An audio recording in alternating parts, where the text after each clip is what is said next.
Fluminense recebe o Lanús nessa terça-feira e tem um objetivo só, ganhar o jogo.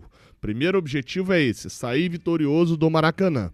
Por 1 gol de diferença, leva para os pênaltis. Por 2 gols de diferença, classifica. Você está falando de quartas de final de uma competição internacional. Até pouco tempo atrás, o Fluminense mal jogava essas competições e a gente tem que trabalhar aqui na realidade. A verdade era essa, óbvio, o mundo era outro, mas quando o mundo começou a mudar e o olhar do brasileiro começou a mudar em relação à Libertadores, a gente demorou quase que 18 anos para poder voltar a disputar. No caso da Sul-Americana, o torcedor do Fluminense eu sei que nutre um sentimento estranho por essa competição. Obviamente, o jogo contra o Lanús hoje tem um pouco dessa carga histórica, que eu vou falar um pouquinho no meio desse vídeo. Mas não dá pra ignorar, gente, que a gente tá numas quartas de final. Não dá pra ignorar de que é um adversário que tem a vantagem. E não dá pra ignorar de que o nosso time é de fato melhor do que o deles.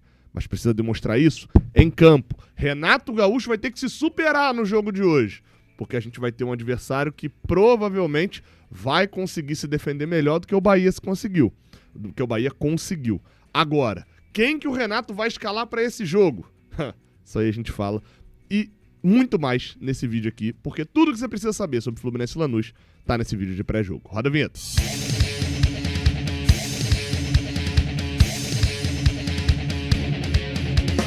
Seja bem-vindo, você guerreiro de todo o Brasil, de todo mundo. Aqui é o canal Raiz Tricolor. Eu sou o Gabriel Amaral, eu sou jornalista e sou tricolor.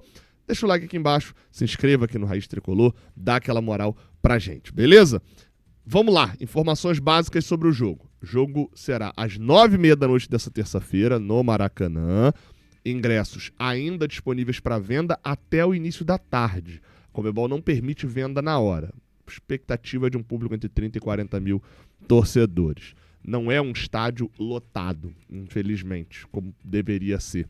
Ah, Gabriel, mas é quarta de final de Sul-Americana. Tá, em 2019 a gente botou nas quartas de final também daquele ano contra o Corinthians quase 60 mil. Em 2018 a gente botou nas oitavas de final 40 mil contra o Cuenca. E na semifinal botou também quase 40 mil contra o Atlético Paranaense, mesmo tendo tomado 2-0 no jogo de ida. E o time estando sem fazer gol na maior sequência da história do Fluminense. As quartas de final não dá pra igualar porque o jogo foi no Engenhão. Então dava pra ter um público melhor, isso é fato. Até o fato de que há pouco tempo atrás a gente botou um público melhor nas quartas de final da Copa do Brasil contra o Bahia. Óbvio, final de mês, tem a questão do horário do jogo ser diferente, ingresso tá um pouquinho mais caro, mas, né, enfim, existe um pouco de decepção, acho que por parte de alguns tricolores, com o público que vai ter hoje no Maracanã, podendo ser maior, mas é um público grande, tá? Já é um público que faz pressão. 9h30 da noite, transmissão é pelo SBT e pelo Paramount Plus, são as duas emissoras que transmitem, mas você sabe, a maior cobertura do jogo é aqui, é no Raiz Tricolor. 6h30 da tarde a gente tá ao vivo já direto do Maracanã. Gabriel, o jogo é só 9h30. Pois é, 6h30 a gente tá ao vivo. É assim que funciona, 3 horas de pré-jogo nas quartas de final. Se passar pra semifinal, meu amigo, eu nem te conto o que vai ser, tá? A loucura que vai ser. Mas enfim, vamos lá, cara. Eu na minha abertura aqui, eu falei um pouquinho sobre essa relação diferente que o torcedor do Fluminense tem com a Sul-Americana, que obviamente já foi mais forte. O torcedor do Fluminense, eu acho que devido a o Fluminense e o Botafogo serem disparados os últimos times do famoso G12 a conquistarem a Libertadores, desde 2013 que tá faltando só os dois. Foram 10 anos sobrando o Fluminense e 11 anos, né? Sobrando o Fluminense e o Botafogo. O Botafogo ganhou no ano seguinte, né, em 2024. Eu acho que esses torcedores buscaram algumas respostas. O torcedor do Botafogo encontrou a resposta dele para isso, falando que ganhou um torneio internacional, que é uma Copa Conmebol de 93, se eu não estou enganado, que assim, ninguém estava nem aí para a Copa Conmebol de fato. Mas eles encontraram essa resposta num título oficial da Conmebol. E a gente não tinha, a gente de fato não tem. A gente não tem título até 2023, título internacional reconhecido ali pela Conmebol. E isso fez com que durante muito tempo o torcedor do Fluminense levasse a Sul-Americana muito mais a sério para acabar com a piada de Virgem das Américas. Eu mesmo falei algumas vezes que me incomoda muito mais, ou me incomodava, né, muito mais a piada do Virgem das Américas do que a piada da Série C. Principalmente pelo fato de que a piada da Série C eu nunca vou ter como consertar. A gente caiu e voltou, acabou. Agora, a piada do Virgem das Américas, a gente precisava ganhar um título e a gente não conseguia. E aí, durante muito tempo, o torcedor do Fluminense tratou a Sul-Americana como uma super competição, como uma super alternativa para tirar essa alcunha que tinha, essa piada que tinha com a gente. E a gente viu o Atlético Paranaense ganhar, viu o Red Bull Bragantino chegar na final, e a gente não ganhava nada. A gente viu o Fortaleza chegando na final, perdendo nos pênaltis uma semana antes da gente ganhar a Libertadores. Obviamente, depois que a gente ganha a Libertadores, a chave vira para a maioria da torcida, mas para uma parte não, que ainda valoriza muito a Sul-Americana. Eu diria que do G12, o Fluminense é o time que mais valoriza a Copa Sul-Americana. E dentro dessa edição, é bem verdade que o Fluminense tem duas derrotas por 1-0 fora de casa.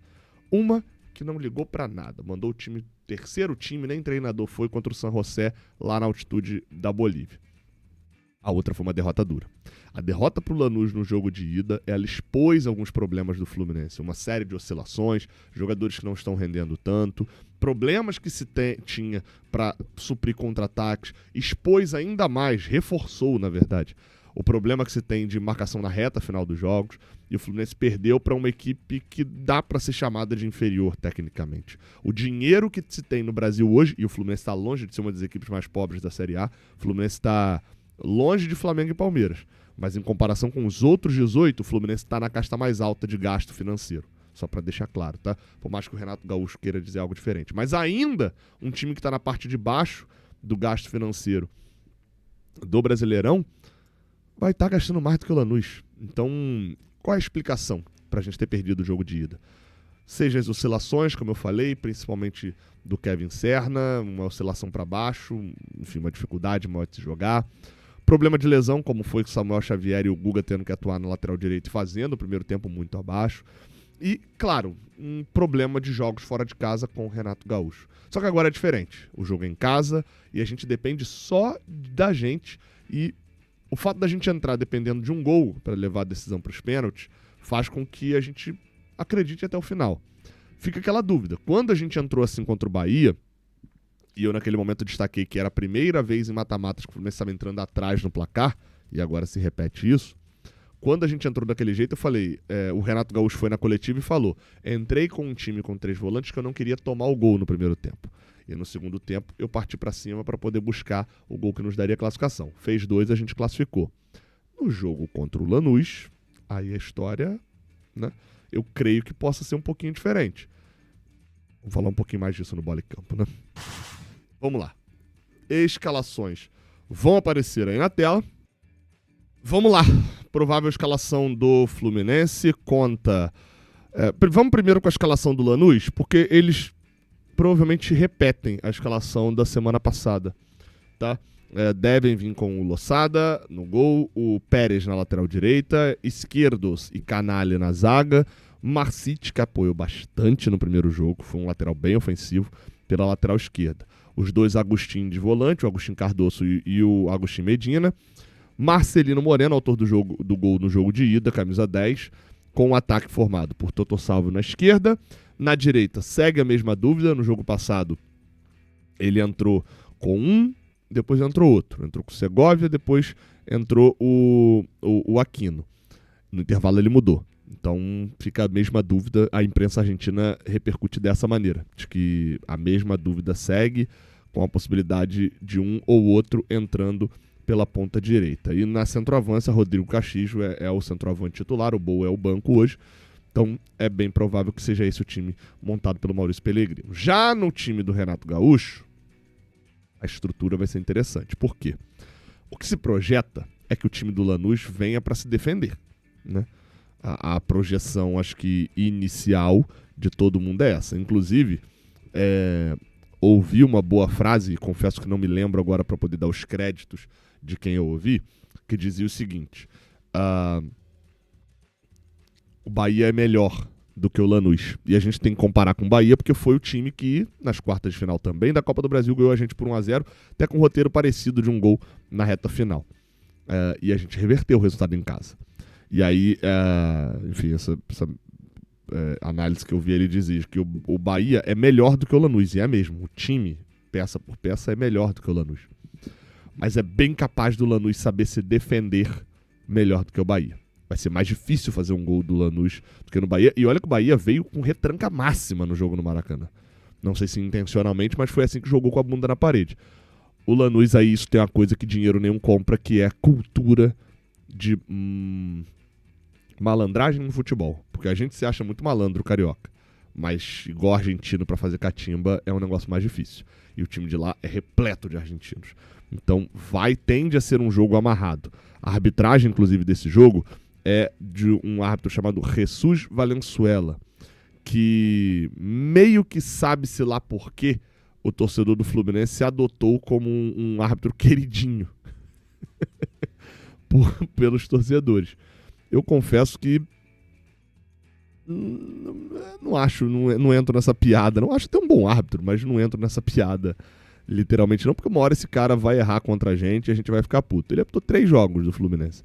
A vitória contra o Olímpia fora de casa na Libertadores de 2023, aquele 3-1. Apitou a virada contra o Internacional 2-1 lá no Beira-Rio, em 2023. E no ano passado apitou a nossa vitória contra o Colo-Colo por 2-1 no Maracanã.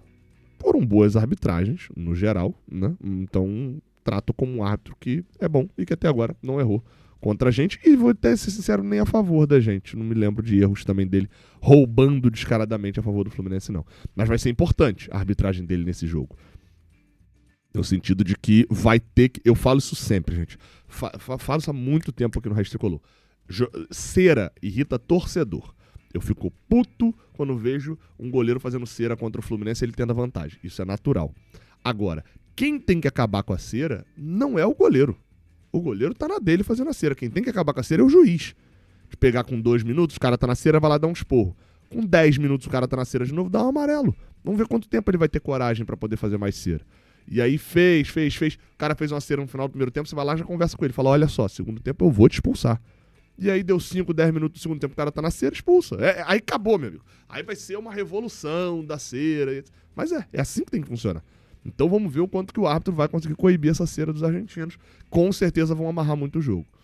E para isso o Fluminense tem uma escalação provável padrão. Fábio no gol, Samuel Xavier na lateral direita. Não sabemos ainda se ele está 100% para voltar. Se não tiver, vai ser o Guga. Ah, Gabriel, mas o Fidelis... Gente, o Renato não vai botar o Júlio Fidelis num jogo de mata-mata de Sul-Americano em casa. Se colocar, vai me surpreender muito, porque vai de encontro e contra boa parte do discurso dele, inclusive, em vários momentos. Então, assim, pelo que ele fala, não é esse o planejamento dele, hora nenhuma não. Aí vem o resto do time, né? Thiago Silva, Freitas, Genê, Hércules, Martinelli...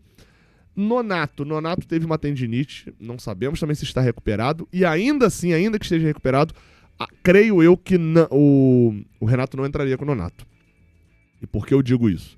Eu acho que contra o Lanús ele não vai na mesma estratégia de não tomar um gol no primeiro tempo, que foi a estratégia utilizada dele lá, pelo menos falada por ele lá contra o Bahia, que ele entra justamente com 3 volantes, entra com Martinelli, Hércules e o Nonato, Canobi, Serna e Everaldo. Só que os gols do Fluminense saem a partir do momento que ele tira o Nonato e bota o Lúcio Acosta. Os 2 gols saem. O primeiro gol sai com esse time, exatamente em campo, saída do Nonato e entrada do Lúcio Acosta. O segundo gol aí já sai numa bola aérea na reta final do jogo. Então, acho que ele já vai tentar essa desde o início, ainda mais com o Nonato não estando 100%. A outra dúvida, Soteldo não viajou para enfrentar o Vitória. O Fluminense, inclusive o Lanús também, os dois venceram jogos nesse final de semana pelos campeonatos nacionais. O Lanús venceu por 2-1 o Platense, poupou boa parte do time, e o Fluminense venceu a equipe do Vitória fora de casa por 1-0. O Fluminense também poupou boa parte do time. Só que o Soteldo nem viajou para Salvador. O Serna e o Canobi viajaram. O Canobi acho que está garantido. O Serna não vem tendo boas atuações. E aí esse Soteldo ali em cima, eu acho que a gente precisa separar 2 coisas aqui pra gente fechar essa análise. A primeira é, eu gostei que o Renan Laranja, tricolor, usou o termo Soteldo hipotético. O que é o Soteldo hipotético? É o ponta que dribla bem, que quando recebe a bola e tem 1 contra 1, já vem logo outro marcador chegando perto para poder dobrar em cima dele. E, consequentemente, alguém fica com o espaço mais vazio. E se não vier esse outro cara para cima dele para dobrar, ele passa fácil num contra 1. Dribla bem, dá assistência, bate pro gol. Esse é o Soteldo hipotético. A gente tem outro jogador assim no elenco também que se chama Keno hipotético. Só que o Keno já apareceu na realidade algumas vezes, o Soteldo nunca. Então esse era um jogo muito mais para um Soteldo do que para um Serna. O Serna não é esse jogador do drible curto, o Serna é um jogador de atacar o espaço, time adversário adianta a linha de marcação e o Serna contra-ataca, dá o tapa, vai pra cima de um marcador na velocidade com espaço. Sem espaço, o Serna rende menos. Não quer dizer que não renda, mas rende menos. Então era um jogo muito mais para um camisa 7. Agora, o problema é que o Soteldo até agora tem deu zero motivos no Fluminense pro torcedor acreditar nele. A verdade é essa. Pode ser que se desponte hoje para um super jogo? Pode ser. O Soteldo jogou bem há 6 anos atrás. Fez um dos melhores anos de um jogador aí na história recente do Brasileirão. Jogou pra cacete em 2019. Faz 6 anos, né? Meu canal tem um tempão e vai fazer 8 agora. Então, assim, dá pra entender um pouco do receio do torcedor com o Soteldo. Eu nem cogitei aqui porque eu acho que o Renato não vai. Mas eu iria num jogo desse de uma duvidazinha entre um Keno e um Riquelme. Tá? O problema é que o Marcite e o Salvio são o lado mais forte do Lanús, que é o lado esquerdo. E aí, mas assim, pega o Riquelme, bota ali na ponta, desloco um dos volantes para poder pegar bastante a cobertura desse lado esquerdo de ataque deles e botava o Riquelme. Não rendeu, deu 45 minutos, não rendeu, vamos de Keno, vamos de Serna, mete 2 centroavantes, bota o Germancano para jogar, lança John Kennedy na mística, iria para um caminho desse. Enfim, quero saber a visão de vocês. O time dos caras tem uma grande qualidade que é ataque em progressão. Falei muito disso no pré-jogo passado. O time dos caras não sabe, tem muita dificuldade de criar quando tem a bola. E o jogo aqui no Maracanã, com eles vencendo, vai ser do jeito que eles mais gostam, que é contra-ataque e chegar ao campo de ataque, chegar à área adversária em poucos toques. Foi assim que eles fizeram um gol lá em Lanús e é assim que sai a maioria dos ataques deles. Inversão de jogada rápida, saída rápida. A gente vai ter que ter muita atenção, principalmente dos 2 volantes, dos 2 laterais e até dos 2 pontas nessa cobertura. Porque assim, a gente precisa fazer um gol? Precisa. Mas a gente também precisa não tomar, né? E acho que é uma preocupação que a gente tem que ter nessa partida também. Vou, inclusive, apresentar aqui para vocês as odds da KTO para esse jogo. Lá na KTO, a gente aqui do Jornada KTO 1902, né? A gente julga que a KTO tem boas odds interessantes para você ir lá e apostar com responsabilidade, tá? Apostando aquilo que você pode perder. Essa é a brincadeira, funciona dessa maneira, tá? Copa Sul-Americana nessa terça-feira tem Fluminense pagando 1,55 para vencer o jogo. O Fluminense é muito favorito, pô. O Fluminense é muito favorito. Eu vou fazer uma múltipla aqui da classificação, tá? Fluminense pagando 1,85 para se classificar. E eu vou tentar vir aqui, obviamente, tá? Apostando um valor baixo, né? Porque é pouco provável de eu acertar tudo. Mas tentando aqui, ó, vir em todas as classificações. Vamos de Fluminense e Lanús. Vou botar o Atlético Mineiro ganhando o jogo, né? Não vou botar que eles passam com empate, vou botar ganhando o jogo. Vou vir o Once Caldas classificar tá muito fácil, né? Porque os caras já ganharam fora de casa. Então vou botar pelo menos o Once Caldas não perdendo em casa pro Del Valle, empatando ou ganhando. E vou botar por último aqui que passa. Esse aqui eu vou usar. O de Alianza Lima. Tá aí. Ainda tem um ganho aumentado. Deu uma odd de 10. Eu vou botar 20 reaisinho aqui. Se eu ganhar, eu ganho 201. Se eu perder, esses 20 reais não vão me fazer falta. Usa o link que tá aqui na descrição para você ir lá na KTO. Lembrando que é só para maior de 18 anos. Então é isso, tá? Não esquece de deixar um like aqui embaixo, de se inscrever aqui no canal. E se Deus quiser, eu volto aqui no pós-jogo com mais uma classificação do Fluminense. E a gente já mirando as semifinais da Copa Sul-Americana. Vambora, rumo à Assunção. Tamo junto. Até a próxima. Valeu.